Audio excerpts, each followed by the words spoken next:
Welcome to Egg Money Quilts. I'm Eleanor Burns. Thanks for joining me at the Grace Episcopal Church in San Marcos, California. Well, this is a wonderful old country church with a great story to tell. The center part was built in 1887 by a small Methodist congregation in coastal Encinitas. Well, it may have even been built from a Sears kit because other churches throughout the Midwest look just like this one. Oh, just notice the beautiful peaked church windows on each side of this beckoning front door. Well, this quilt was made in just about the same time period.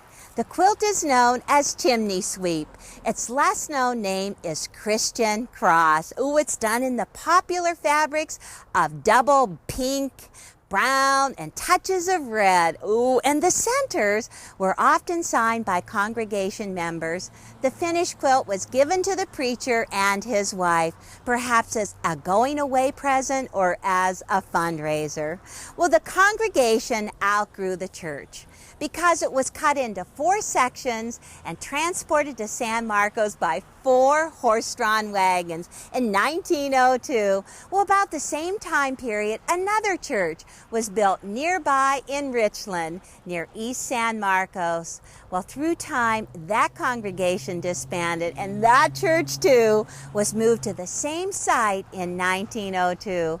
Well, eventually, the Richland church was sawed in half, and the 2 sections were placed on either side of the Encinitas church, making the larger, wider sanctuary as it remains today. Oh, if you just look closely at the side windows, and you will see they're shaped differently than those of the center section. Pretty amazing. Well, Methodist churches were known for their quilting bees. Now, a quilt similar to this one could have been quilted at their bee. It's made from reproduction fabrics. It's made with strips, with 5 9-inch blocks assembly sewn at one time. It's just beautiful. Well, such a time was had at the quilting bee. The ladies would sit down to a frame and stitch on the same quilt together, and then when the quilt was finished, it was raffled off, with the proceeds going to the church. Well, all the ladies would bring a dessert, and during rest period, oh, they enjoyed those homemade goodies. What fun. Now, a particular quilting pattern was named the Baptist quilting stitch, from ladies sitting elbow to elbow at the quilting frame, and then they would just quilt as far as they could reach. It's just a nice curved pattern. In the 1930s, area churches held singing conventions. Well, the farmers tried to have the revival before spring planting and after crops were laid by for the summer. That way, the wagons could be filled with church members going to and from the revival. Such fun. Well, in hard times, the local church also helped to provide relief. Oh, they'd raise money, distribute food and supplies to those in need. Families came together to help one another, to care for each other, and to weather the hard times. Well, the church was a symbol of hope. I hope you enjoy the Christian cross.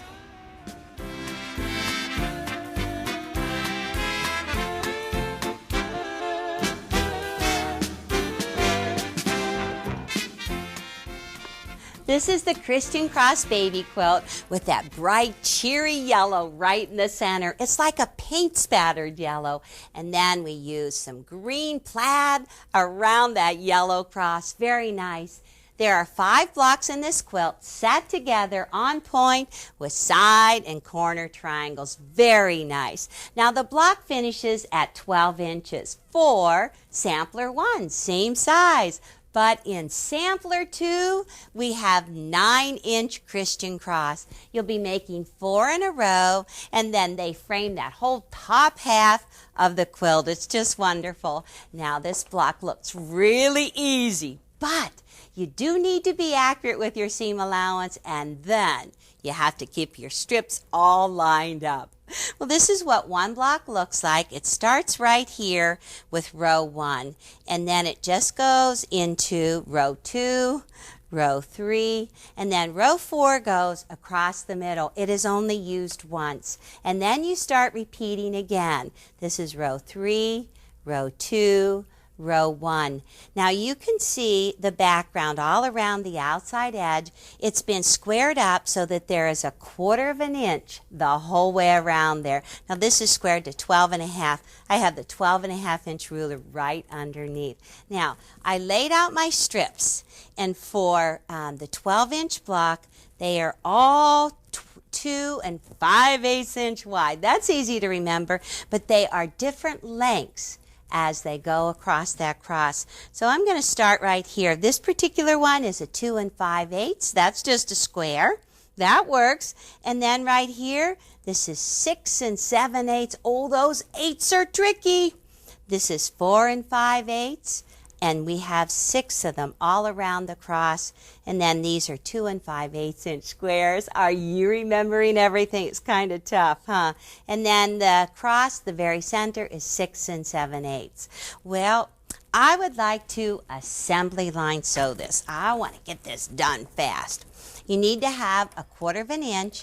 Now, I do have a 1/4 of an inch foot on my sewing machine. You can see how that bar right along there lines up my strips, and so it's always perfect. But just in case you don't have that 1/4 of an inch, I would suggest that you take a pad of Post-it notes, because if you measure from the needle 1/4 inch away, then you can just go ahead and stick a whole stack of them. That's not going to move on you. Then you can just put your fabric right up against the edge of that, and it'll work great. Well, I have row 1, I have stacked up. I have 2 in each stack, and so what I'm going to do is just quickly assembly line sew these. I'm going to flip this one, right sides together, go right here, and just keep on going up so that I can assembly line sew them. Let me show you how.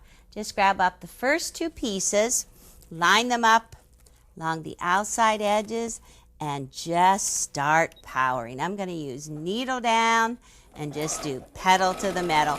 Use that 1/4 inch seam, and I'm just going to do row 1 twice. You know, I use it on the other end, and so that works perfect. And then just keep on going. I'm going to row 2, and I'll repeat that same step twice. This is how you get it done fast. Now, not only am I assembly line sewing, but I just love this machine because it sews 1,000 stitches a minute. That is pretty fast, huh? Well, it moves along. You know, in many of the churches, they had these quilting bees. In my own Methodist church, they have a quilting bee. Oh, they say that the Methodist women just love to get together at their quilting bees. Now, it always involved cake and lunch and good things like that. And many children remember going to the quilting bees in the church with their mother, and they would sit down underneath the frame, and it was their job, as the needle came down, they were to turn the needle and send it right back up. And many young women have told me about all the good stories they heard while they were underneath the quilting frame. Okay, I've gone the whole way up along here. Now, another thing I really like about this is that it has a thread cutter. I'm just going to cut those threads, pull it back down, and start at the top again, and just open that up. And now I'm just going to continue on row 1, adding each one of these pieces, assembly line sewing, just power right along there. Open this up. Keep it in order. Oh my gosh, keep it in order. That's going to be the best part. Well, let me just stop right here, and I'll show you how to go on. Once you have all of those pieces sewn together, then you want to press them all towards the green. All the seams go towards the green, and you can see it's like that. And I actually have 1/2 that I took. This is row 4, 3, 2, 1. And I did sew those all together already and press them from the center out. Let me show you what I did. Now comes the second part. If you get your seam allowance accurate, that's one good thing. Now it's getting them all lined up. Take row 4, fold it in half and press it so you have a crease there. And then when you do row 3 right next to it, line up that crease with that fold. Flip it right sides together and keep it lined up. That's the trickiest part, keeping these all lined up. And so you would just sew this one right down along. The seams are all pressed, works good. And that's the beginning of the lining up.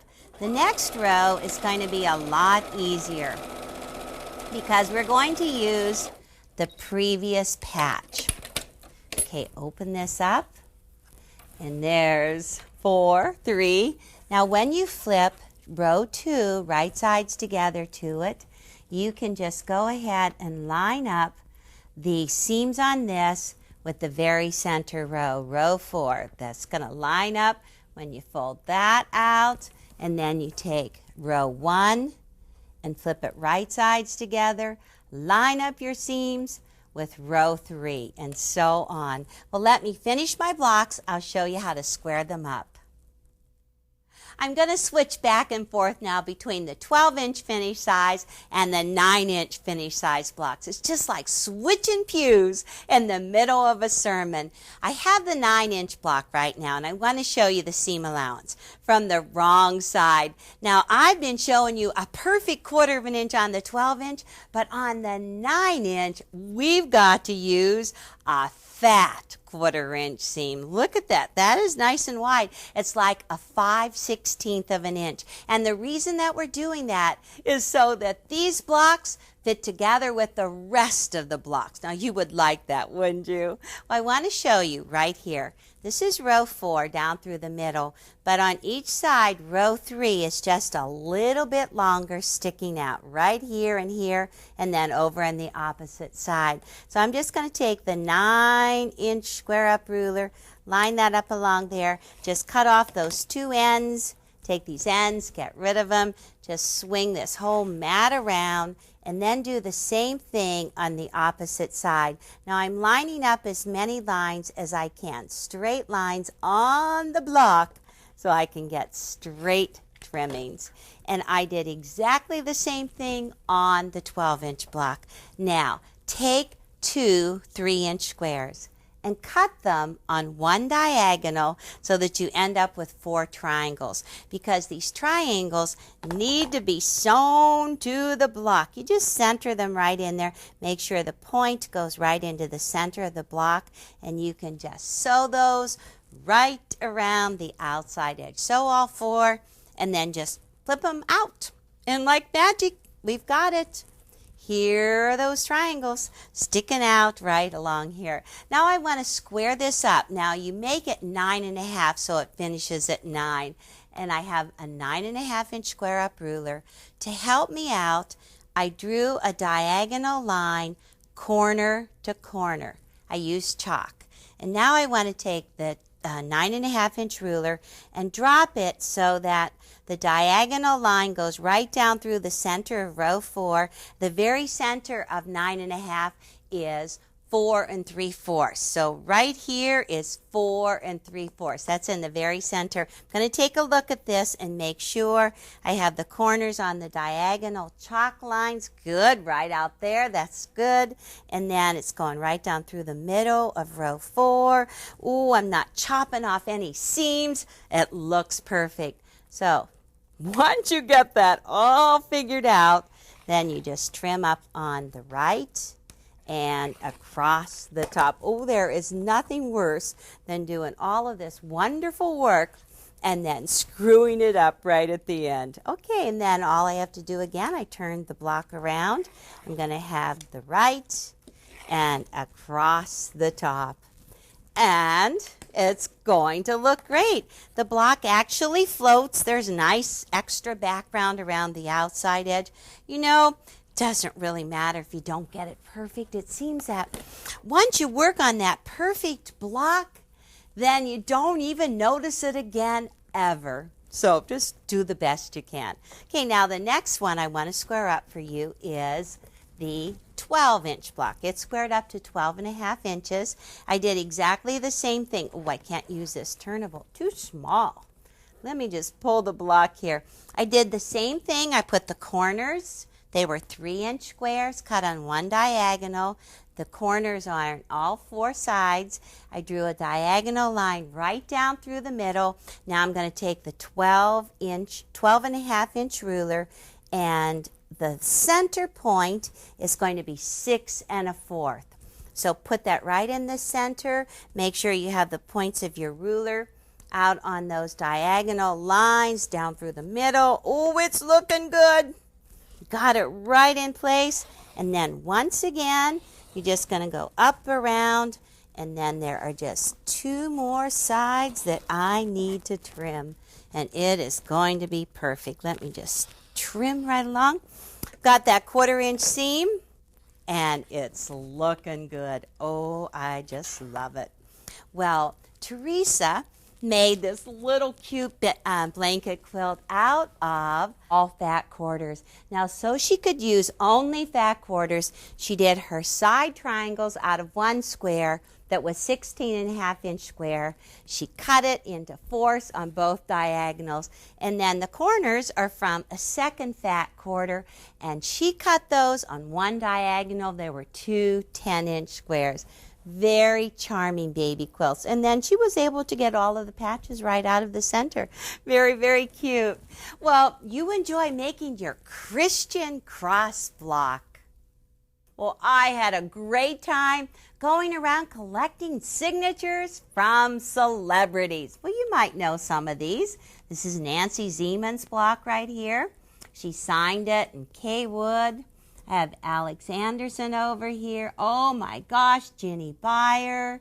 Debbie Mom signed this. Lynette Jensen signed this. All kinds of celebrities. Great signatures. Well, in sampler 1, you need to make 4 of these and sew them together into one block. In sampler 2, you need to make 7 of these and sew them together. You have 3 in a row in one strip, and then you have 4 in a row in a second strip. Well, it's easy to do. You're gonna love it. Oh, because you can use all your scraps. That's the best part. Okay, for sampler 1, you need to cut 3.5-inch background squares. You need 4 per block, or a total of 16. And you need to have 2 of these per block, so you need to have a total of 32 for a 12-inch block. All you're going to do is take these 2.5-inch squares, just turn them wrong side up, and draw a diagonal line corner to corner. Let me find one I didn't mark yet. Okay, take a ruler and a permanent marking pen. Just place your ruler corner to corner and draw a diagonal line. Oh, it's that easy. You could get help. The kids could do it for you. And then place an open toe foot on your sewing machine. This is my open toe foot. I'm going to take a 3.5-inch background square, a 2.5-inch print square, and just line up those corners just like that. And then I'm going to try to sew on the right side of the line. That is going to be tricky because usually I'm going right on the line. I don't want it far. Just right on the edge of the right side. That's so it ends up being 6.5 inches in the end. And then you just start assembly line sewing. Background, right side up, 2.5 inch, right sides together to it. Line up the corners and just pedal right along there. Keep on assembly line, get them all done. You have a great big long chain. And once you have one side sewn, then take your ruler with a 1/4-inch line and just place it right on that diagonal line. Just cut off your tips. Boy, these are just big old tips. Just cut them off. Just take those cute little things. Oh, they could be half square triangles. Just get rid of them. Now, take this to your ironing board, set the seam, and press it. And you can just leave them all in one long line. Open these up, press along like so. It's good. Now we're just going to repeat that same step on the opposite side. Grab up a piece that's already marked with a diagonal line. Line up those corners and just stitch right down along there. You know, in the 1930s, people really were friends. You know, at the local grocery store, at the corner grocery store, while you could shop there, times weren't going good for you, they were willing to run a tally. And then whenever times got better for you, they'd go ahead, accept payment. Always sharing, you know. They didn't eat high off the hog, but they ate. Everybody shared. So now, once again, I'm going to just take the cutter, cut off those tips along there, take them, get rid of them, press them open. You could get help with this. I think if you wanted to share, you know, in your quilt group, everybody might want to give each other a block. We've done that. That is a lot of fun too. And then this way, all of the seams are pressed towards the print, away from the background towards the print. Well, let's just look at one of the blocks. I have the pieces already constructed. Let's just move everything out of the way. Right here, I took 4 of them and I turned them so that the print is all in towards the center. It makes a diamond right in the middle. Now, to make this easy, I like to actually press the seams in opposite directions. 2 seams in opposite directions so that when you flip them right sides together and you sew down along there, then everything locks in place.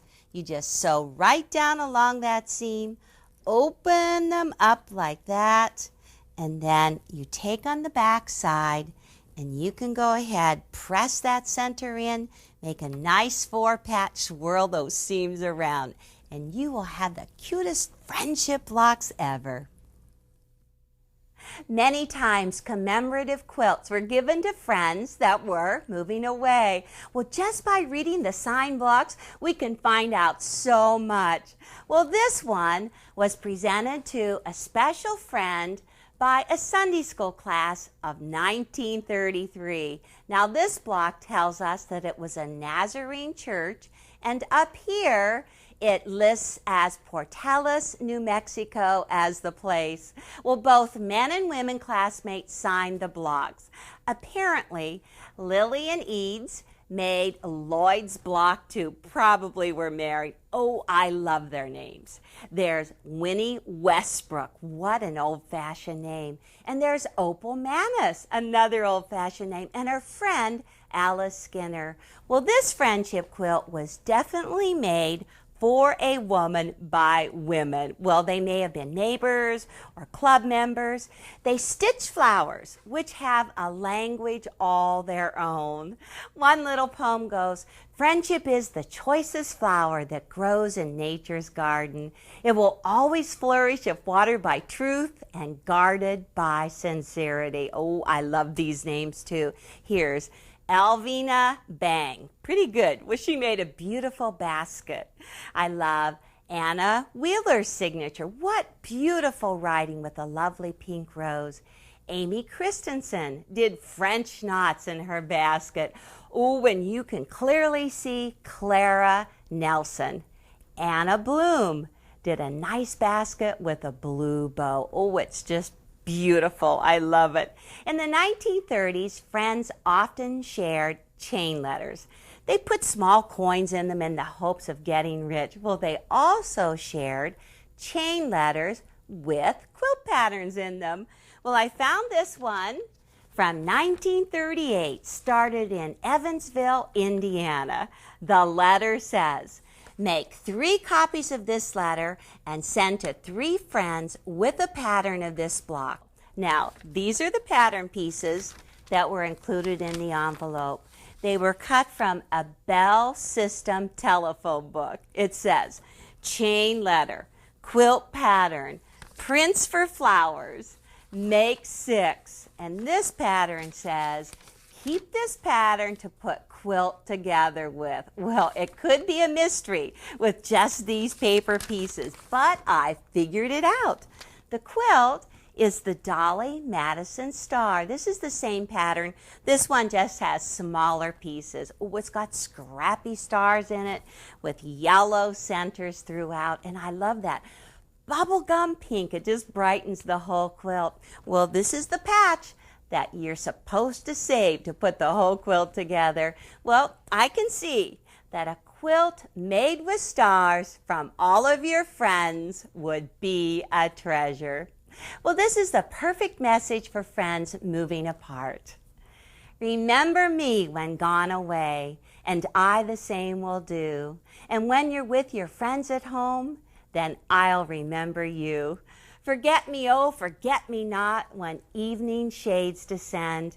For then my thoughts still turn to thee, my fondly cherished friends. Well, treasure your friends, and may you enjoy quilting together.